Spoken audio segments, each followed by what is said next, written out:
Subscribe to our YouTube channel and press the bell icon to get the latest updates. This is not your usual episode of Cut the Clutter where I declutter some complicated news story of the day. This is different and I will tell you how. So this one should begin with a caution, a warning and full disclosure. Caution, I told you that this is not your usual Cut the Clutter episode. A warning, because I may just end up boring you because I'll be talking too much about myself and my life as a reporter. And 3, full disclosure, because I am also plugging an idea to you. And I will also tell you who to blame for this. You have to blame my daughter for this. My older one, who said that I am stupid. All daughters say these things to their fathers. That I must be stupid not to have written my memoirs, except particularly of my years as a reporter. Now, there are 50 reasons for not writing something. My old reason was editors do write memoirs between jobs. My second one was editors write memoirs when they think their life is done, their working life is done. So put it all together. None of that is true for me, so why should I? So an idea came from her and she said, this should be like my birthday gift. So start it now. And the idea was that maybe you like speaking to an audience. So speak about the interesting, the more important parts of your working life, particularly as a reporter, on camera. And maybe this can be transcribed later or you can write it later. So it becomes a genuine memoir and you don't end up missing out things, because after all, with the passage of time, memory fades, because nothing fades more decisively than memory. Once it does, there is no way you can find it. So I am starting something like that. That's the reason I said I am decluttering some of my own life. Once again, I'm talking about a few of those stories that I covered as a reporter today, handpicked because those are relevant today. Those are contextual today. And for the second reason, that Prashant Pajiar, one of India's foremost news photographers and my partner in travels and crime and in journalism, of course, crime I say as a joke, for many years at India Today magazine, he and I did some of the most adventurous stories of our times together, particularly in the 1989 to 1992 phase. That is when, you remember, the Cold War was ending, the Eastern Bloc was breaking down, Afghan war was reaching a stage where Soviets were withdrawing. Many things were happening. Pakistan was on the boil, Kashmir was on the boil, Punjab was on the boil. So we did many of the stories together, and the Gulf War also took place at that time. Now, he's produced a book. So he's beaten me to a memoir. He's produced a book called That Which Is Unseen, right? So in this book, he has listed 59 of the most important stories he thinks he's done in his life. He and I were born in the same year, 1957. So a long life for both of us, a long working life. Now, 4 of those stories were stories in which he and I were partners. We traveled together. So because he's talked about those 4 stories, and I spoke at the release of his book last week, Saturday, in Delhi, and you can see that full broadcast of our conversation on our YouTube channel. It's nearly 2 hours, and you will find it fascinating because Prashant's photography is so good and he explains those pictures. I thought that I will also start talking about some of these stories now to you on camera. Today's Cut the Clutter is all about some of this, but this will not happen every day now. In fact, from tomorrow, Cut the Clutter is back to normal. Who knows, tomorrow we might be talking about the debt crisis in China. We are spoiled for choice. We may be talking about the Ordnance Factories Board reform. We may be talking about the energy crisis in Europe, China, and also the coal shortages in India. But we'll have many subjects to talk about in days to come, but not this. However, every other day, every now and then, I will talk about some of these stories from my reporting life, my life as a reporter. And I will talk to you on camera, and these will be available as our premium content, which means if you are a member, if you take that membership on our YouTube channel, not just our subscription, the two are different. Membership on our YouTube channel, that is 159 rupees a month, then you will have access to this premium content. So this will be my memoir on camera, in video, in my voice, You can watch it.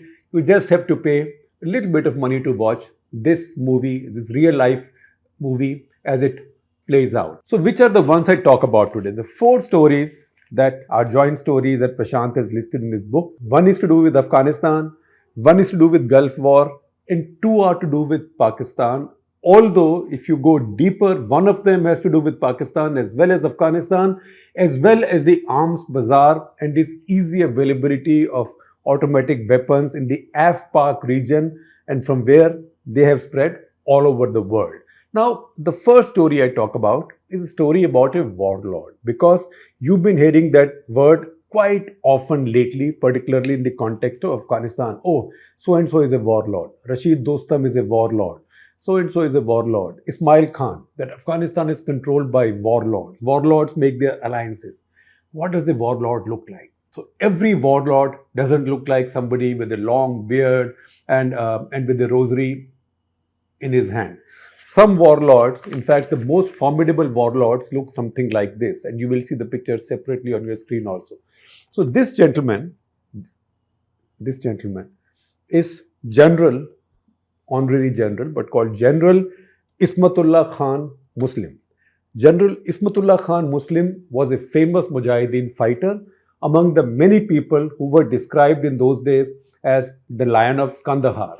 By this time, he had stopped being a Mujahideen. He had built his own private army. He had made his deal with the Najibullah government. I'm taking you back to 1989. He had made a deal with Najibullah government, and he was helping him fight the Mujahideen. In return, he was allowed like a monopoly of heroin trade in Kandahar region. He had, as I told you, a private army. Look at him. See his pocket. He's got the handgun here, right? So this is better than Gabbar Singh. In fact, Prashant's chapter says Gabbar Singh's redux, but this was better than Gabbar Singh, even to the extent that, except to the extent that if he called out, Areo Samba, then his Samba would not respond, because his Samba, or his personal bodyguard, cum factotum, or whatever you call him, or hatchet man, was this young fellow. This young fellow you will see on the screen also. He was his personal bodyguard. He was deaf and mute. So he could not speak, he could not listen. But you know what? He could see and he could shoot. And he could sense trouble, and anything that he saw as a front to his boss brought trouble. So an incident that we remember is that somebody who was wearing a cap, as the general passed by, dared or was impertinent enough not to bow as the general passed by. So this Mr. Samba, who couldn't hear or couldn't speak, he went ahead and threw the cap from that guy's head away. So this Mr. Samba, who couldn't hear or speak, he could see that this guy did not show good manners and bow in front of his boss. So he just went ahead and with one swipe sent his cap flying. I'm sure after that, nobody forgot to bow before General Ismatullah Muslim. Now, General Muslim, as he was called, he once bared his body to us to show 45 bullet wounds. He had taken that many bullets, and that's how it became a legend. But now he was spending his time, lots of money, generating a lot of money, gun running, drug running, and having a deal with the government, so he could go anywhere, do what he wants. So his pastime in Kabul was to organize weekly dog fighting matches for his own entertainment. So he had a bunch of dogs, mostly mastiffs, big ones, and he would have them fight, and he would put money on one, money on the other. People would put money on one, money on the other. It was just entertainment. So one of the pictures that we have in this book also again is him talking to one of his favorite dogs. It so happened that while he was talking to the dog, he slapped the dog sort of affectionately. Dog bit him on his hand and drew blood. Now he felt a little bit let down, but his dog bites him in front of us guests. So he sucked at the blood, spat on the side, and gave the dog one in the face, because he will not take Badtamizi even from his mastiff in front of outsiders. Now we got to know him, and it so happened that a few days later we went to Mazar-e-Sharif, which is in the north of Afghanistan. Remember, there was a lot of talk about Mazar-e-Sharif falling or not falling this time as the Taliban were increasing their hold over Afghanistan. So we were in Mazar-e-Sharif. we ran into him and his people, and we ran into them because there was only one guest house kind of place to stay in Mazar-e-Sharif at that point, and he and his people had commandeered all of it. So we landed there, they saw us, and he saw us, and he said, "You are my guests, you be with me." So we were there. So I will just read from you this para from Prashant's book. It says, "We ran into Ismatullah Muslim once again a few days later in the holy city of Mazar-e-Sharif during the Navroz, that is the New Year celebrations. Shekhar and I were invited to his jashan, that is party, where two Uzbek Nautch girls danced to old Bollywood songs blaring from a cassette player. The general sat in the center." Now imagine, these two Uzbek Nautch girls were dancing. General and his troopers were all sitting there having fun. So this is Gabbar Singh raised to the power a lot, right? I've not even seen anything like this in an Anurag Kashyap movie or a Vishal Bhardwaj movie. Forget Gabbar Singh. Because this was for real. So all these boys were there with their rifles and machine guns, cradling on their laps, and drugs and liquor was being passed around as if it was a buffet, right? So you had all kinds of drugs. You had heroin, you had hashish. He was chain smoking hashish all the time. Anyway, in fact, even when his dog bit him, he spat that blood and just lit one more joint. It was like life was back to normal. So while this is going on, Hindi film music is playing on a 2-in-1. Remember in old days we used to have this 2-in-1 cassette recorders. So one of those is playing a 2-in-1.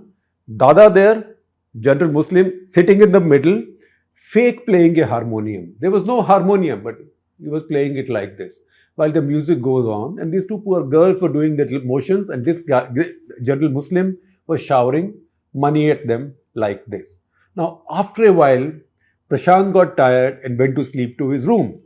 And these girls, by that time, everybody got a bit tired because given what they were drinking and what they were smoking and what they were pushing, because everything was available. They caught hold of me and they said, "Tum Martin ko janta hai?" I said, "Martin kaun hai?" So they said, "Martin, handsome." So I thought Prashant Pajiar is good looking. I also, look at this. This is Prashant Pajiar. This is a picture of ours from Kuwait after the liberation, and what you see behind us is a burnt out Iraqi tank, Saddam Hussein's tank. So I thought maybe they wanted to see Prashant. So I went back to Prashant's room and I said, "Listen, these girls want to meet you. Come, you meet them." So I brought Prashant out and they said, "No, not this one, Martin." So Prashant mentions that, but I will not give the story away. So I said, Martin kaun hota hai?" That is when one of the girls said, "Arey Martin, I am a disco dancer," which means Mithun Chakravarti. So of course we had to say, "No, Didi, we don't know any Mithun Chakravarti. We've heard about him, but he's a star, but we don't know him." So Prashant said, "General sat in the center, lip syncing and fake playing a harmonium while showering money on the dancers who later pestered Shekhar, promising favors in return for an introduction to Bollywood's disco dancer, Mithun Chakravarti." So these are the adventures that we go through when we go to cover big stories as journalists. And I can only talk about in such detail about the stories that I covered in my life. Now, this was during the first Gulf War. First Gulf War was 1991 when Saddam Hussein occupied Kuwait. So we covered that war in the strength of 2 for India Today magazine. So we were going everywhere. So we were seen in Baghdad when bombs were falling. We were seen in Jerusalem and Tel Aviv when Scud missiles were falling and there was a fear of gas attacks by Saddam Hussein. We were in Kuwait when it got liberated. We were in Jordan, in Amman many times. So in fact, foreign journalists, international journalists who would see us everywhere, the same people, they had given us a name. In fact, I had forgotten this name. Prashant has reminded me, and that name is the name of his chapter. It says, "The Fastest Guns in the West." So we were called the fastest guns in the West because we land up everywhere. And see this picture. This is quite a picture. These are American soldiers who have, victorious American soldiers, taking pictures for souvenirs of the Iraqi soldiers they had killed. So that is how brutal war is. So we'll be talking about more such stories as we go ahead, but remember that will be premium content. So you have to take the membership. Today it's a freebie, but it will not be a freebie after this. After this, you have to put some value to this. That is the reason I said I have some matlab, some selfish interest. That is the reason I was calling it a full disclosure. So Prashant mentions that most of the international media had multiple teams in the Gulf who were equipped with NBC suits, that is nuclear, biological, chemical warfare. हमारे पास तो कुछ नहीं था. But our editor Arun Puri then had ensured that we had enough money. So he said, in those days, Indian journalists could carry very little money. In fact, you could only carry traveler's checks. Imagine cashing traveler's checks in a war zone somewhere. Nobody would bother. And you also got small RBI quotas, $165 a day. You don't send reporters and photographers out to a war zone at $165 a day. So he'd actually given us $4,000 in cash to spend when need be and come back and furnish the account. So we had the money. So money was not an issue, but a lot else was. So we arrived in Jerusalem just before Operation Desert Storm was launched. So we thought we'll check out Israel, etc., because that was the target of Saddam Hussein's, and then go back to Baghdad, because we were in Baghdad before Desert Storm began, and then we came to Israel and other countries. Then, of course, we went back to Baghdad while the war was on. Had it not been a frantic call from my wife, in fact, Prashant remembers it, from Delhi, we would have slept through the first Scud attacks in Jerusalem. We were at the Jerusalem Hilton on some floor, and we had all been given our gear in case of a gas attack, in case of a Scud attack. So we were given our masks. You will see that picture of me wearing a mask. We were given our injections of atropine and things in case nerve gas was used. We were trained by the Foreign Press Department how to use it. On the day we landed there to take our credentials, we were given all that stuff. So we were carrying all that bandobast with us. Then the hotel had briefed everybody that whenever there is a siren, we'll call you and warn you. You go rushing down to the basement where we have a bomb shelter, and you will be safe there. But carry your gas mask and carry your gas first aid with you, that is injection, etc. Carry the box with you. Also, they said, and when this happens, all your TV sets in your rooms will come alive and they will start announcing warnings. It so happened that we bother calling everybody in their rooms to run. Jaan hai to jahan hai. So he himself ran to the basement also. TV came on. We never paid any attention. When you are young and tired and in the field, you sleep very well indeed. It is at that point that Prashant also mentions, and I also remember that my wife called from Delhi, because those days there was no satellite TV in India.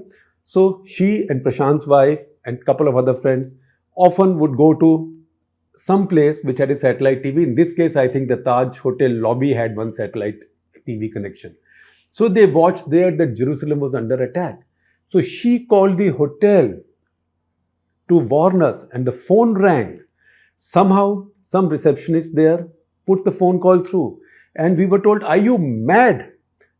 Your city is under Scud attack. You're sleeping in your room." After that, both of us picked up our masks and our injections and things, and we ran faster than you've seen anybody at any age running down several tens of stories into the basement.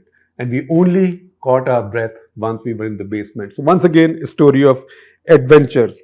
After that, we drove into Kuwait when the war ended, and Kuwait was liberated. So on the day of the liberation, we were in Kuwait. This picture is from there. And that is where you see the wreckage of the war, and you see these destroyed tanks, and oil wells were on fire. There were columns of smoke all over. And we had rented a car in Dhahran. And what was the car that we rented? Because everything was so chaotic that there was no system. So somebody had stolen a car, a Toyota Corolla, and he rented it to us for $300 a day. And we rented that car and took it into Kuwait. So when we drove into Kuwait, nobody was bothering, right, about what car you had, because there was no border checkpoints. By the time we were coming back, border checkpoints were there, and they said, "Where are your papers?" So Kuwaitis you could still reason with, because Kuwaitis were still recovering. They were just coming out from captivity. But the Saudis, on the other hand, were very tough. And Saudis said, "What car are you driving? Where are your papers?" We had no papers. So we had to talk our way out of it. I will not tell you all that story right now. It was also the month of Ramzan. It was a tough situation to be in. There are two more stories here which I will not talk about in detail because I can't give all of it away, and also I have to also ration this so as not to bore you with too much in one episode. One, of course, was a very happy story about somebody who brought so much joy into the lives of people who had reason to be very unhappy. So this is Abdul Sattar Edhi, who was called Pakistan's father Teresa. Later was celebrated all over the world. So we discovered him in Karachi, we chased him, and we followed him into his shelters in the Sindh, although we did not have the visa to go there. And we got this marvelous story. I will talk about it at some other point of time. And then my favorite story of all time, which I might even have mentioned to you at some point, that is the arms bazaar at a place called Dara Adamkhel in the tribal areas of Pakistan. And this is where you can find any weapon in the world, right? Any weapon except maybe a nuclear weapon. So in fact, if you ask them कि जी आपके पास कौन सा हथियार है, हमारे पास atom bomb छोड़ के सारा हथियार है. So look at this shop, this picture. These are mortars. These are big mortars. They are machine guns. In fact, if we blow up this picture, you will see that this is an anti-aircraft gun. From where has this anti-aircraft gun, or what is being sold as an anti-aircraft gun? This has been plucked out of a MiG-27 fighter that the Mujahideen shot down with a Stinger missile. So they've plucked out the NR-23 machine gun or cannon from it, which they are now selling as an anti-aircraft gun. And if you see the guy here, he is wearing and displaying the gear, the oxygen gear of a fighter pilot. So you could buy anything there. And in fact, I asked one of them, if you say सब कुछ मिलता है तो आप tank भी दे सकते हो? Sir हाँ जी. तो मैंने कहा कौन सा टैंक? कहते भाई नई सप्लाई आई है, 3-4 हमने पकड़े हैं, T-59 टैंक्स हैं. So I said T-59 tanks. I said it's a very good idea to get a T-59 tank in Delhi. Delhi में traffic is so bad, कोई side देता नहीं है, right? Everybody is a dada. So if you ride a T-59 tank, then everybody will get out of your way. So as a joke, I said, ठीक है, will you sell it to me? So he said, हाँ, I'll sell it to you, and this is the price. So I said, but how will I take it to India? So he said, उसकी आप फिक्र ना करें, border हम टपा देंगे, बाकी आप ले जाना उसके बाद में. So it was that kind of a place, and we had to be there. We had to go there and cut away from there in less than 2 hours because we did not have the permit to be in the tribal zone. So we just got there and we were just waiting for the first person to ask, आप साफी तो हैं, you are journalist, पर कौन से मुल्क के साफी है, right? And if that had happened, then our cover was blown and we were in deep trouble, right? Although I would have preferred to use some other word, but I can't use it in polite company like yours. So we would have been in deep trouble. So we were sprinting through that story, meeting these people, taking pictures. And I remember one line, they all hated Benazir Bhutto and they all loved Ziaul Haq and all the military dictators. So I asked one of them कि आपको बेनज़ीर का कुछ भी पसंद नहीं है? He said हमको उनका एक चीज़ पसंद है. So I said, क्या? He said, हमको उनका love पसंद है. I like her lips. So that is just to give an idea of the different kind of universes that a reporter's life takes you to. And I've done quite a bit of it in many places. And remember, I will be talking about this every now and then about one story, and that will be our premium content. I'm not giving you more of this for free. And this is also my response to my daughter's orders to get my memoir together. So at least I'm trying to do an audio-visual memoir.